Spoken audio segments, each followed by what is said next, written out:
Mental Fascination by William Walker Atkinson, Chapter 5. The Rationale of Fascination. In this chapter, I shall proceed to lay before you the rationale of fascination, that is, an exposition of the principles of its operation. While the phenomena of fascination extends over a very wide area or field, there is still to be found a certain unity of principle of operation underlying all of the forms and phases. From this point of view, we may speak of the science of fascination as well as of the philosophy of fascination. The fundamental principle.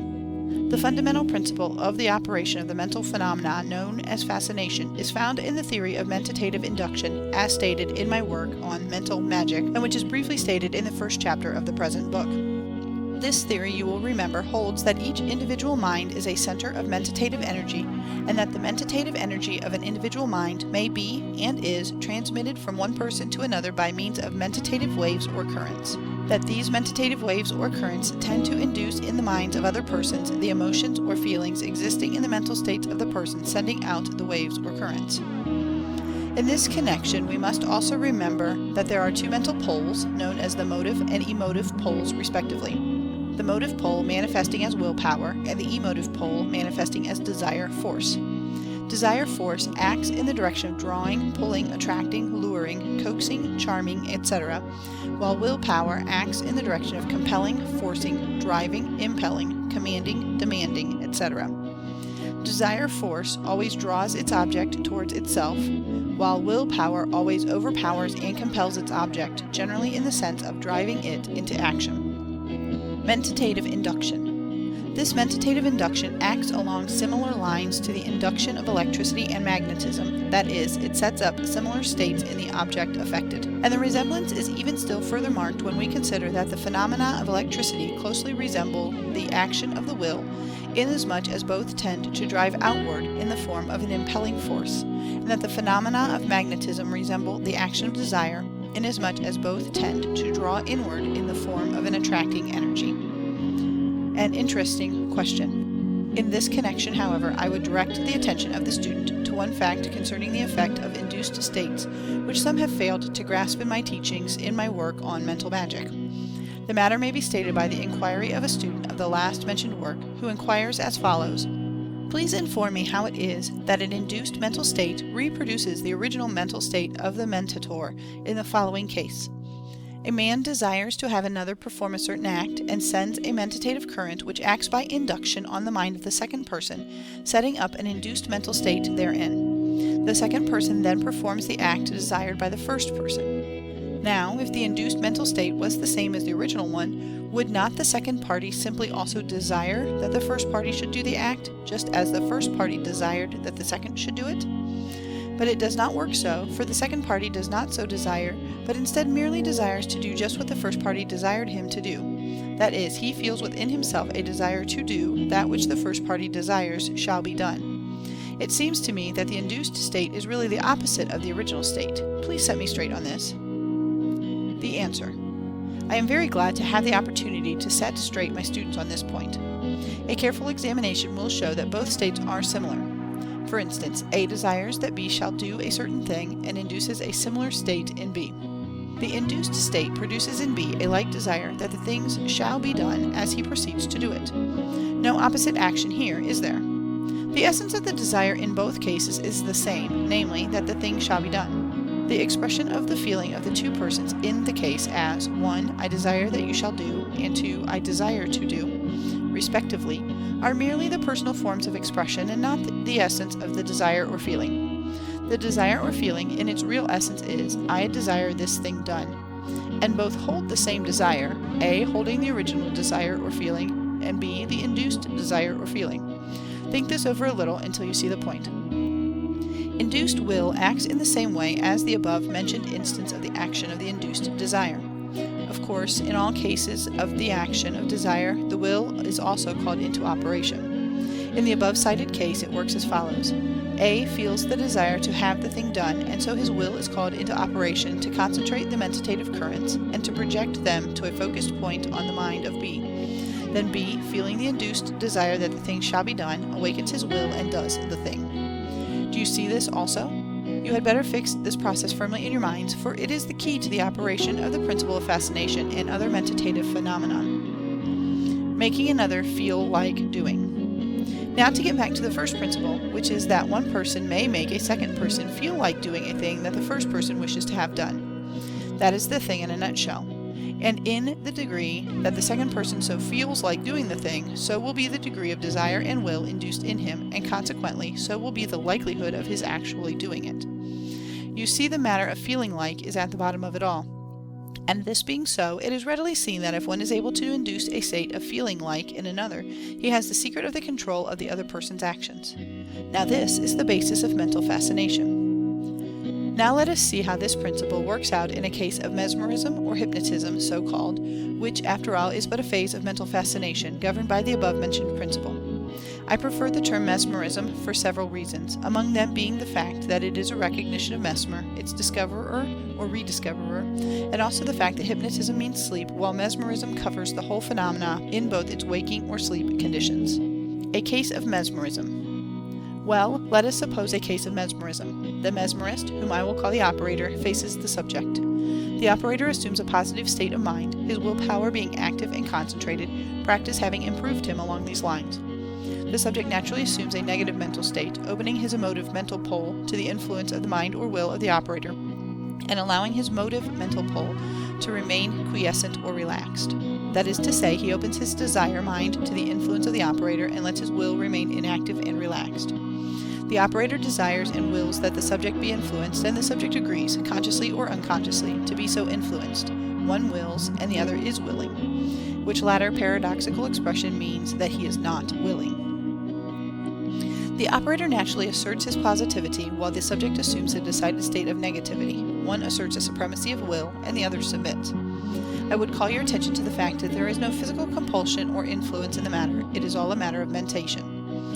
And both parties fully recognize the reality of the phenomenon. The silent conflict. The above relative mental state of the two persons is apparent in a greater or lesser degree whenever two persons meet. One is always stronger mentatively than the other, and a silent conflict ensues from which one or the other emerges a victor, and the result is recognized and acquiesced in by both victor and vanquished. Ordinarily, however, the distinction is not nearly so marked or great as in the case of a strong mesmerist and his negative subject, the latter having probably been trained in negativity by repeated trials and experiments in private and in public. For know you that even as positivity may be cultivated, developed, and strengthened by practice and actual performance, so, alas, may negativity be encouraged, developed, and made habitual by a continued practice of giving in to the will of another or others. It is all a matter of habit. Positive and negative. It will be seen at once that given a subject and operator bearing the stated degrees of relative positivity and negativity, the subject will have a tendency to accept and obey the wishes and commands of the operator with a minimum degree of resistance. The operator will strongly wish the subject to feel in a certain way and to act upon the feeling. To accomplish this result, he will concentrate his desire by his will, and then direct a combined and focused attack on the mind of the subject.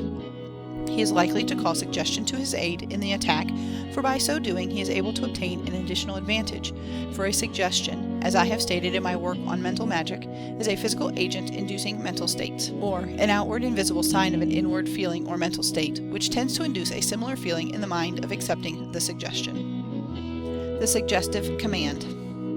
The operator gives the subject in the suggestion by command and in accordance with the phrase of suggestion known as suggestion through obedience. See my work on mental magic. The subject obeys. It must not be forgotten, however, that the suggestion is merely the outward symbol of the inward mental state of the operator, and becomes effective only by reason of this fact. The operator throws his intensified desire force and willpower into the suggestion and receives an effect along the line of the threefold activity. With his will, he produces a dual effect, i.e., 1. He captivates the desire of the subject and induces in it the desired feeling-like state. 2. He takes captive the will of the subject and subjugates it to his own. And at the same time, by his desire, he also produces a dual effect, i.e., 1. He induces a similar desire in the mind of the subject by mentative waves or currents, and 2. He allures or seduces the will of the subject by the strength of his desire. The result of this combined attack causes the mind of the subject to act as follows, which adds a third dual effect to the operation, i.e., 1. The subject's desire, being induced as stated by the operator, acts to influence his own will, thus making the latter fall in with the induced desire. 2. The subject's will, controlled as stated by the operator, acts upon its own desire, thus making the latter fall in with the seduced will.